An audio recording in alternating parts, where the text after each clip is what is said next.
ዘፈን ዳርዳሩ እስክታ ነው ይባላል እና በመጀመሪያ ሩታዬ የኔ ቆንጆ የሉልዬ ሸጋ እናት እንኳን በሰላም በራስሽ ቤት ስለመጣሽ ደስ ብሎኛል ማለት ነው። በዚህ አጋጣሚ ግን ምርጦችዬ ኢንተርኔት ካላገኘው ይሄን ቪዲዮ ያው ነገ ነው ምለቅላችሁና የትናንት ነው እንዳትሉ የኔ ምርጦች፣ እኔ ጋር ትንሽ ኢንተርኔት ችግር ስለሆነ ማለት ነው የኔ ውድ እህቶች ማለት ነው።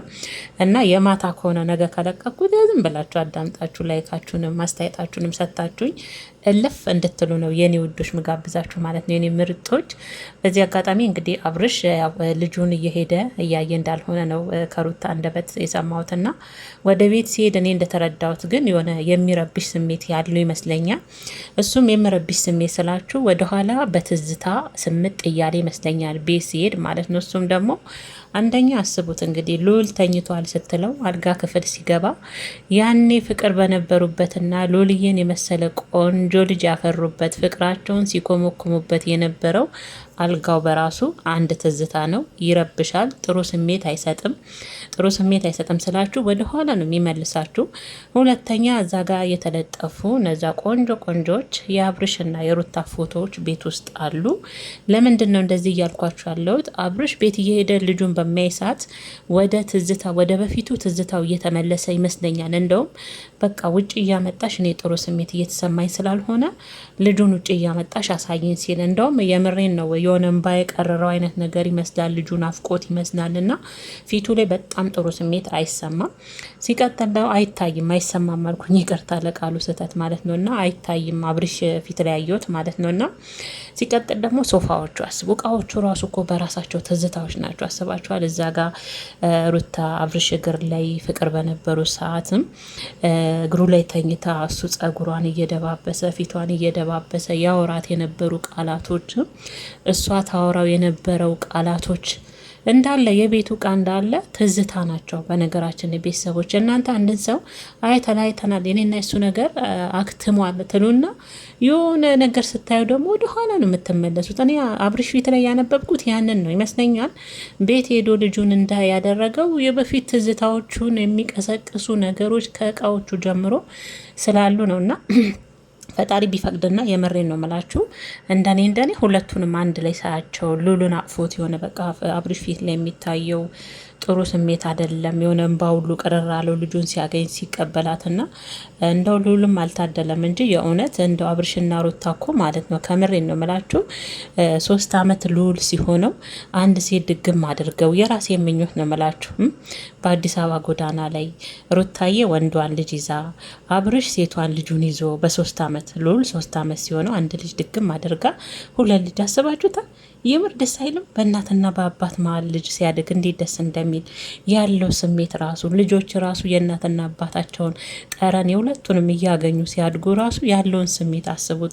ልጅ ከተወለደ በኋላ የምሬን ነው ምላችሁ አባትና እናት ባይለያዩ በጣም ነበረ ደስ የሚለው። ካልሆነ ልጁ ባይወለድ የምር ካልሆነ ልጅ ባይወለድ እና ሁለቱን ሳያቸው ዛሬ የአብርሽን ስሜት ፊቱ ላይ ሳይ ሩታ ደግሞ በዚህ አጋጣሚ ማለት ነው አብርሽን የማግዝ ነገር ካለ ሁሌ አጠገብ ነኝ። አንቺ በመልካም ጎን ሊሆን ይችላል የምትይው ደግሞም ነው እንጂ ሴት ስለሆንሽ ያው የልጅሽ አባት ነው። በነገራችን ላይ ሴት ልጅ ምንም ባሏ ቢያስከፋት ቢያስቀይማት ምንም ብትለያይ የባሏን ውድቀት አትመኝም። የምር ሁሌም ከጎኑ ትሆናለች። የምትሆነው ግን ለራሷ ሳይሆን ለልጇ።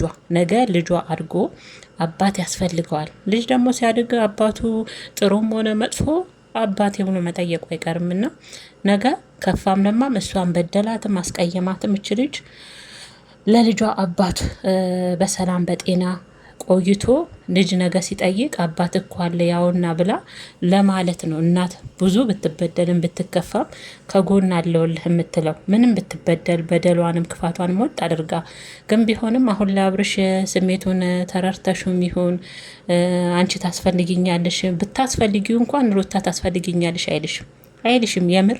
ስለዛ እኔ ምንድነው ሩታዬ እርግፍ አድርገሽ ተይው። ተበደለም ተደሰተም ተከፋም ተዝናናም እርግፍ አድርገሽ ተይው። ልጁ እንዳሎም ያው ውጭ አንጭና ሳይኝ እያልሽ አይደለም ልጁን በቃ ውጭ እየወሰርሽ ልጁን ማሳየት በቃ አንቺ እንደውም ዘና ማለት በቃ ልጁን ታሳየዋለሽ። ራሱ ልቦናው የበራለት ቀን ራሱ ወደ ልቦናው የተመለሰ ቀን አይ ምን አለ ከሚስቴ ጋር ሆኜ ብትበድለኝም ብትከፋኝም ለልጅ አንድ እህት ካጠገቡ አምጥቼለት አብረን ባሳደገን ብሎ እኮ ይሰማዋል። ቤተሰቦች የምር ይሰማዋል። ሰው አይደለ ይሰማዋል። እኔ አብርሽ ላይ አሁን ምንም ጥሩ አይነት ስሜት አይታይም ፊቱ ላይ እንዴ ንግግሩ ሁሉ ቀለስለስ ብሎ። አብርሽ እኮ ሩታ ጋር ሲመጣ ሁሌም ታላችሁ አይደል የሆነ በቃ በህይወቱ ሙሉ ደስተኛ እንደሆነ ሲስቅ ሲጫወት ምን ሲል ለማስመሰል ሩታ ፊት እንዳያችሁት ለማስመሰል በቃ አሁን ያለው ግንኙነት የሚያስደስተው እንደሆነ ደስተኛ እንደሆነ፣ አሁን ግን ጥሩ ስሜት እንዳልሆነ ውስጡ ምንም አይነት ጥሩ ነገር እየተሰማው እንዳልሆነ አይነት ነገር ነው ለሩታ ሲናገር የሰማነው። ፊቱ ላይ ራሱ ይነበባል። በነገራችን ላይ አያችሁ ይሄንን ስሜት አሳያትም ነበረ። ለምን ደስ ይበላት ብሎ ነበር የሚያስበው። ዛሬ ግን ፈለገም አልፈለገም ፊቱ የውስጡ ደስተኛ ለመሆን ፊቱ ራሱ ነው ያወጣው። ፊቱ ላይ እንዲነበብ አድርገዋልና ያሰበው እንግዲህ አናቀምኛ ውስጡን ከልጁ መራቁ ይሆናል። አንደኛ ነገር ያው ወደ ድሮ ቤት ከሚስቱ ጋር ጥሩንም ደጉንም ክፉንም አብረው ያሳለፉበት ቤት ነው። ከእቃው ጀምሮ አይደል ያሳለፉት ትዝታዎች አሉ። እንደገና እንግዲህ ሲናገርም እየሰማሁ ነበር። ለእኔ ልጄ ሀብቴ ነው የልጅነቴ ነው እያለ ነበር በሩታ ፊትና እነዛን ነገሮች በቃ የሆነ ስሜት ውስጥ ነው በቃ አብርሽ እኔ ባላቅም የሆነ ስሜት ውስጥ ነው ያለው ይመስለኛልና ለማንኛውም ሩታዬ ሩታ ሀብቴ ቀብረር በይ። ምንም የምታግዥው ነገር የለም። ወዶና ፈቅዶ የገባበትን የተጨነቀ አንቺ ብቻ እንደ ልጅሽ አባት ጸልይለት። እንደ ድሮ እንዳሳለፋችሁት ፍቅር እንዳሳለፋችሁት መልካም ነገር እንዳሳለፋችሁት ደስ የሚል የፍቅር ጊዜ የልጅሽ አባት ነው። ከፋም ለማም በደለሽ ምንም አደረገሽ ምንም ክፉ ነገር እንዳገኘው ወርቆ እንዳታይ ተከፍቶ አዝኖ እንዳታይ ብቻ ጸልይለት። በጸሎትሽ አግዡ ዝም ብለሽ ሳትናገሪ እሺ፣ እንጂ አሁን ላይ አብርሽ ከጎን ልሆን የደበረን ነገር ላግዝ ስሜትን ልጋራ የፈለገ ጭንቀት ውስጥ ቢሆን ስሜቱን አጋራሽም አሁን ላይ አብርሽ አጋራትም አሁን ላይ በፍጹም ማለት ነው። ስለዛ ቀብረር በይ እናቴ ቀብረር በይ። ራሱ ወዶ ፈቅዶ ከአንደበቱ አግዥኝ የድሮ የልጄ እናት ሚስቴ አሁን ላይ ታስፈልጊኛለሽ ጥሩ ሁኔታ ላይ አይደለም ያለውት ብሎ ራሱ ከአንደበቱ አውጥቶ ሲናገር ያኔ እንደ ልጅሽ አባት የቻልሽውን ታደርጊያለሽ። ከዛ ውጭ ተለማመጭ እንደው ፊት ላይ እናይቻለሁ ምን ላግዝ ከጎን ነኝ ፈቃደኛ ኮንክ ምናምን አይዋጥለትም። በነገራችን ላይ አሁን ላይ እነዚህ ንግግሮች ከሩታ አንደበት ለሱ አይዋጥለትም። እና እኔ ማለት የምችለው ይሄንን ነው ሩታዬ። ለማንኛውም ልጁን እንግዲህ ቤት መጥቶ ማየት ካልፈለገ ልጁን እያወጣሽ ውጭ ላይ ሰተሹ አንቺ ወደ ቤት ቅብረር ብለሽ ተመለሽ። ከልጁ ጋር ደስ ያለውን ጊዜ ያሳልፍ። ደስ ባለው ሰዓት ያንጣልሽ አይደል ቤተሰቦቼ። በቃ አንቺ ሰተሹ ማንንክ ምን ተከፋ ማለት በዩ። ምክንያቱም አሁን አንቺ የፈለገ ነገር ወርቅ ሆነሽ ብትቀርቢለት ለሱ ስለማይመስል አሁን ላይ አንቺ በራሱ ሰዓት እስቲ ትውት አድርጊው። አብርሽ የምሬን ነው የምላችሁ ሩታ እርግፍ አርጋ እስከነ መፈጠሩ ብትተው ከምር ወደ ራሱ እንዴት እንደሚመለስ የምሬን ነው የምላችሁ። እንዴት አብሰልስሎ ወደ ራሱ እንደሚመለስ ወደ ልቦናው እንደሚመለስ በደንብ ነበረ።